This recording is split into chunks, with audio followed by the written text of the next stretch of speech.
Epstein ஆவணங்கள்ல பிரதமர் மோடி அவர்கள் உலகத்துல இருக்க பாப்புலரான பொலிட்டிக்கல் லீடர்ஸ், ஆக்டர்ஸ், என்டர்டைன்மெண்ட் பண்றவங்கன்னு பலருடைய பெயர்கள் இருக்கு. ரிச்சஸ்ட் பர்சனுடைய பெயர்களுமே எப்ஸ்டீன் ஃபைல்ஸ்ல வந்திருக்கு.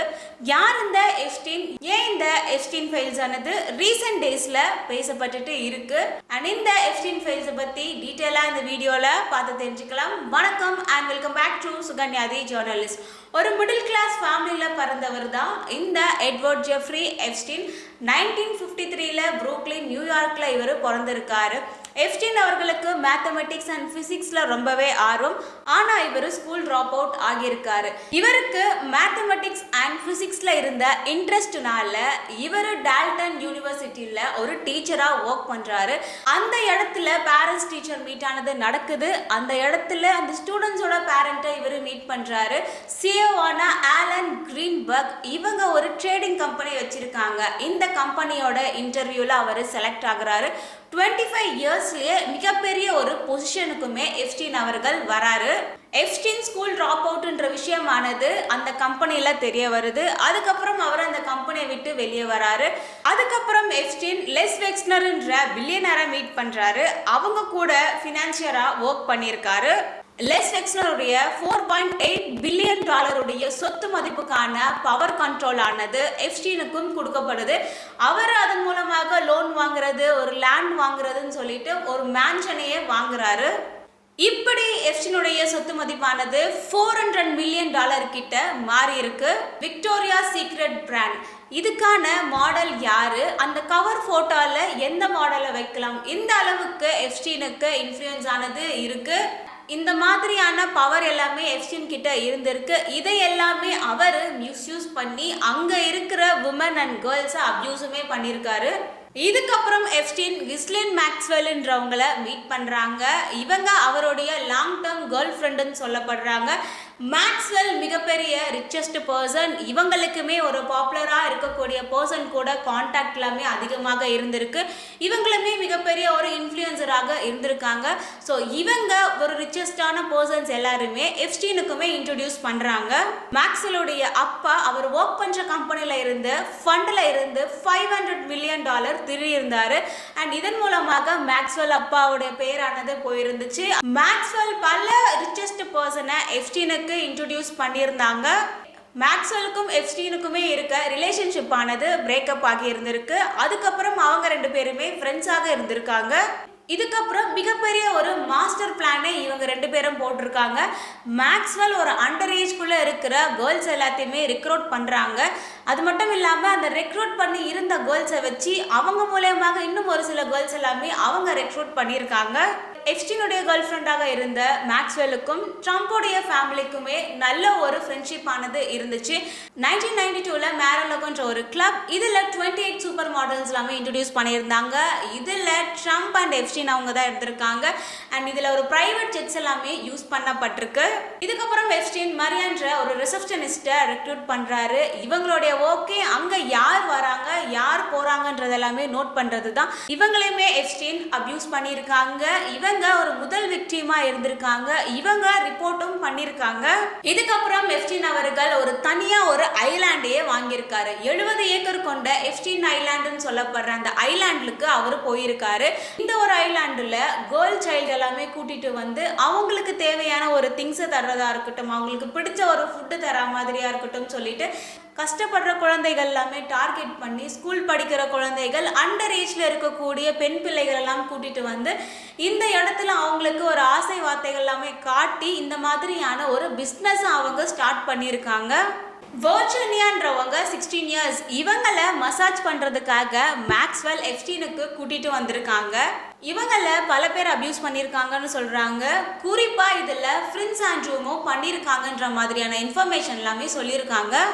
அது மட்டும் இல்லாமல் வர்ஜீனியா பில் கிளின்டன்ன்றவர் 2 பெண்களோட அந்த ஐலாண்டில் இருந்தாருன்றதையுமே தெரிவிச்சிருந்தாங்க. எப்ஸ்டீனுக்கு 50 வயதாகியுமே குழந்தை இல்லைன்றதுனால வர்ஜீனியா கிட்ட மந்த்லி சேலரி தருவதாகவும் மேன்ஷனை அவங்க பேரில் எழுதி தருவதாகவும் சொல்லி குழந்தை ஒன்று கேட்டிருக்காரு. அந்த குழந்தை பிறந்ததுக்கு அப்புறம் இவருக்கும் வர்ஜீனியாவுக்கும் எந்த ஒரு சம்மந்தமும் இல்லைன்னு இவர் எழுதி தர சொல்லியிருக்காரு. வர்ஜீனியா அவங்க ஒரு இன்டர்வியூமே கொடுத்துருந்தாங்க. வர்ஜீனியா அதுக்கப்புறம் தாய்லாந்து ஆயிட்டாங்க. வர்ஜீனியா அவங்க சூசைட் பண்ணக்கூடிய மனநிலையில இல்லை. அது மட்டும் இல்லாமல் நான் இப்போ யாருக்கு எதிராக சாட்சி சொல்கிறேனோ அவங்க தான் எனக்கு எது ஆனாலுமே ரீசன்னு அவங்க அந்த ஒரு இன்டர்வியூவில் சொல்லியிருந்தாங்க.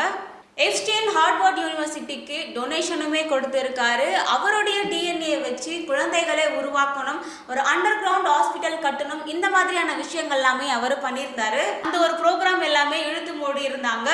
ஸ்கூலில் 2 பேர் சண்டை போட்டுட்டு இருக்கும் பொழுது ஒரு பொண்ணு அதிகமான பணம் எல்லாமே வச்சுருந்துச்சு. ஸோ இது எல்லாமே இல்லீகலாக ஏதாவது சேல் பண்ணி தான் வாங்கியிருப்பாங்கன்றதுனால பேரண்ட்ஸை கூப்பிட்டு கேட்டிருக்காங்க.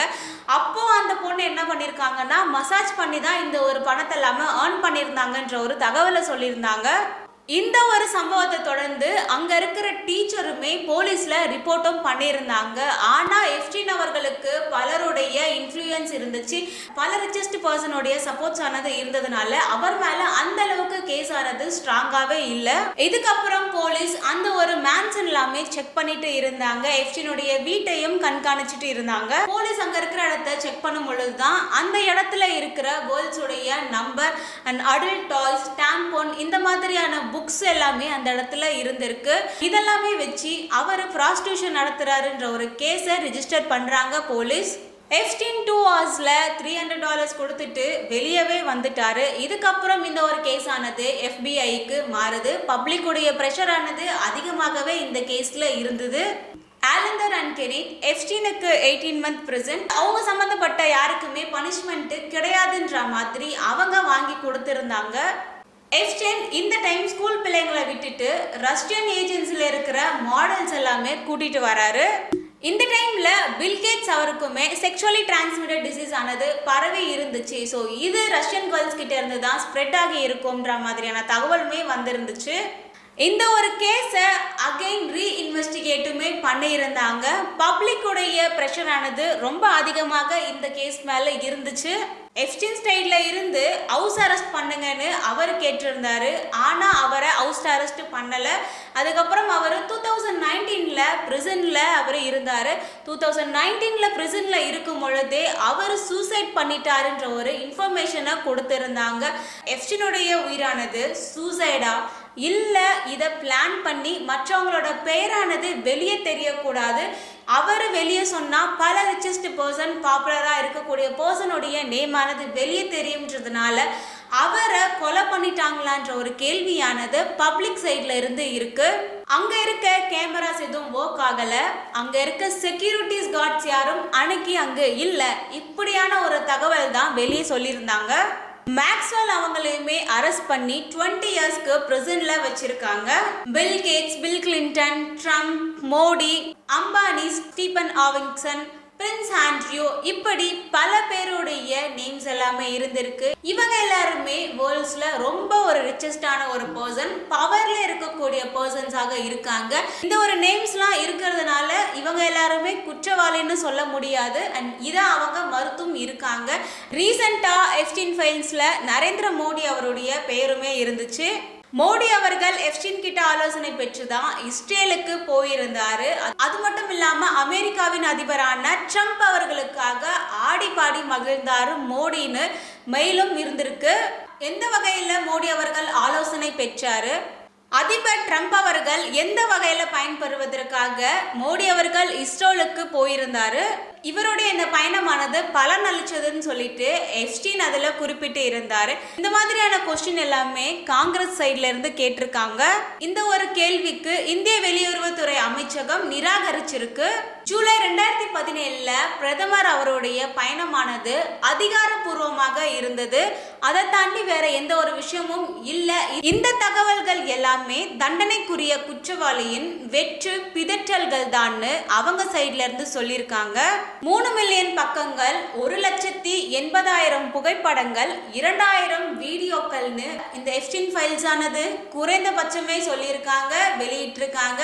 இந்த எப்ஸ்டீன் ஃபைல்ஸ்ல மறைக்கப்பட்ட விஷயங்கள் அதிகமாகவே இருக்கு. இந்த எப்ஸ்டீன் ஃபைல்ஸ்ல இருக்கக்கூடிய விக்டிம்ஸ் உடைய இந்த கண்கள் எல்லாமே பிளாக் பண்ணப்பட்டிருக்கு.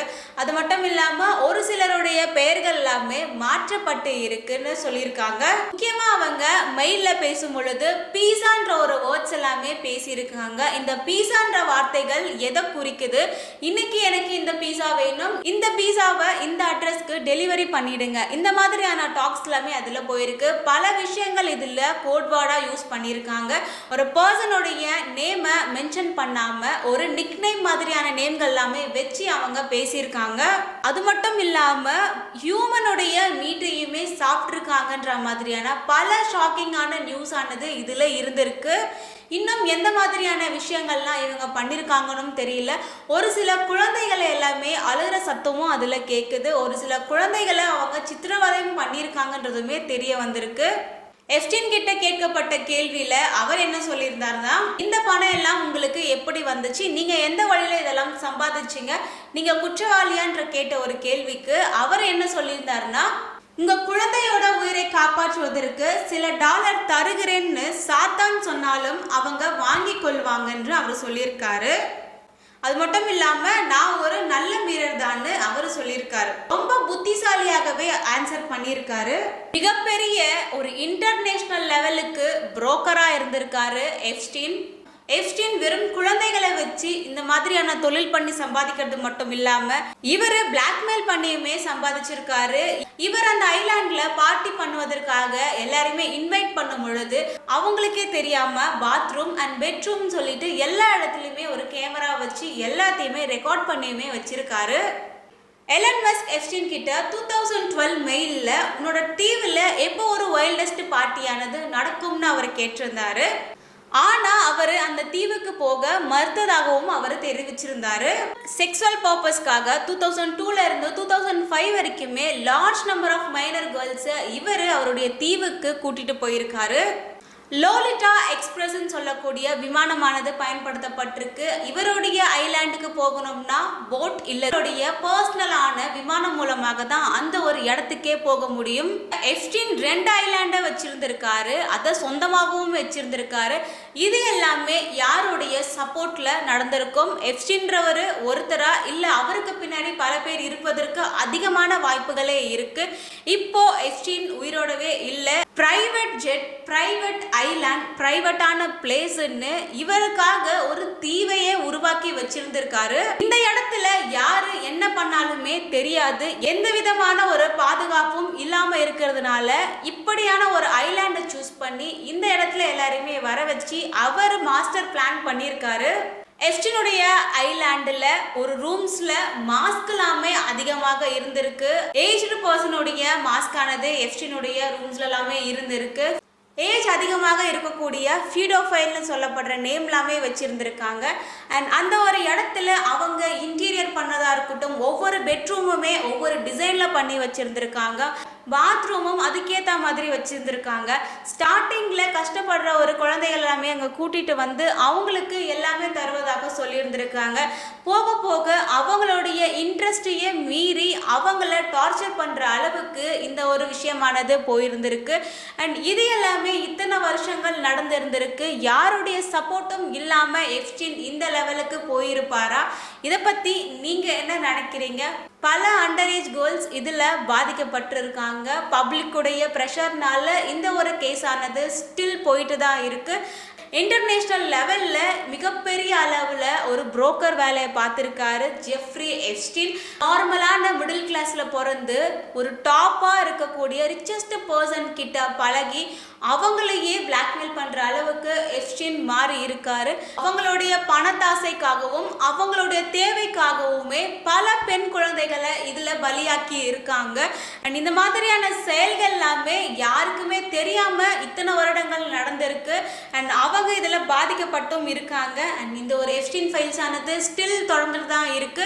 பல லட்ச வீடியோஸ், ஃபோட்டோஸ் எல்லாமே இதில் இருந்துட்டு இருக்கு. இந்த கேஸ் ஆனது இன்வெஸ்டிகேஷனில் போயிட்டு இருக்கு. இந்த ஒரு கேஸில் நெக்ஸ்ட் அப்டேட் ஆனது என்ன வருதுன்னு நெக்ஸ்ட் வீடியோஸில் பார்த்து தெரிஞ்சுக்கலாம். அண்ட் இந்த எப்ஸ்டீன் ஃபைல்ஸை பற்றி நீங்கள் என்ன நினைக்கிறீங்கன்னு கமெண்ட்ல டைப் பண்ணுங்கள். இந்த வீடியோ உங்களுக்கு யூஸ்ஃபுல்லாக இருந்தால் லைக் பண்ணுங்கள், கமெண்ட் பண்ணுங்கள், சப்ஸ்கிரைப் பண்ணுங்கள் அண்ட் ஷேர் பண்ணுங்கள். மீண்டும் அடுத்த ஒரு வீடியோவில் மீட் பண்ணலாம். தேங்க்யூ, பாய்.